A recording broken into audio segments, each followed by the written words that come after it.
So this answers our a question about what the website is. Okay. It's gmos.org. Labelgmos.org. Labelgmos.org. Okay. And what is your name, ma'am? I'm Avenel. Okay.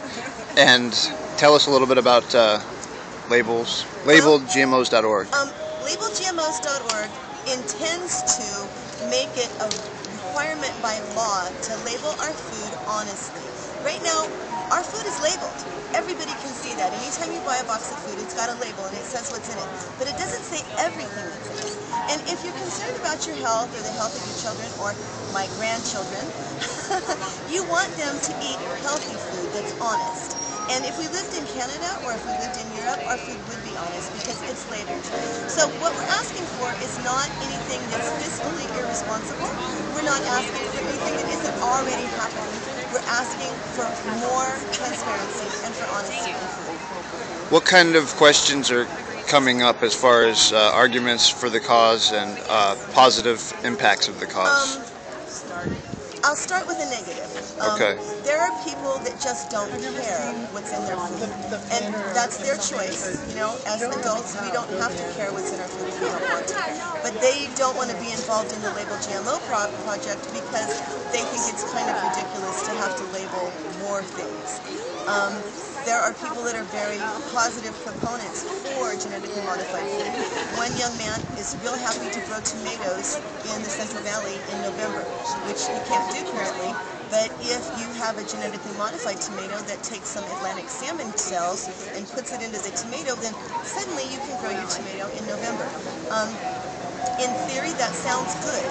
In theory, that sounds like better literacy chemistry. Woohoo, you know, we're very excited about that. But in reality, now we have more food allergies. We have people that are getting sick from eating things that are supposed to be healthy for us. And mostly I've gotten a really good result talking to people and walking around with my goofy little label on. That's it. I did notice a sign last time I flew in at the airport in San Francisco. It had a lady, I think from Somalia or Africa, and she had a billboard that said, we can feed, I don't know, 20,000 people if we could just get the seed. And I'm not sure what that meant. Did that have anything to do with genetic engineering and growing more crops? In my opinion, it does, because there used to be things called subsistence farmers, and a subsistence farmer grows their crop, reaps this, takes the seed, preserves some of the seed, sells some of it to pay for their living expenses, and then lives off of their crop. When they have a genetically modified food, the seeds are self-terminating, so they commit suicide basically. They grow the plant once, they can never grow the plant again. The seeds are sterile, the seeds that come from those plants. So you never have subsistence anymore. You have somebody that, they're stuck, they're hooked into Monsanto. It's now getting really difficult to even buy organic corn. And farmers in the valley are having trouble finding seed for corn that's not genetically modified. Huh. So that's actually a bad thing in a way. In my opinion, genetically modified food is poison.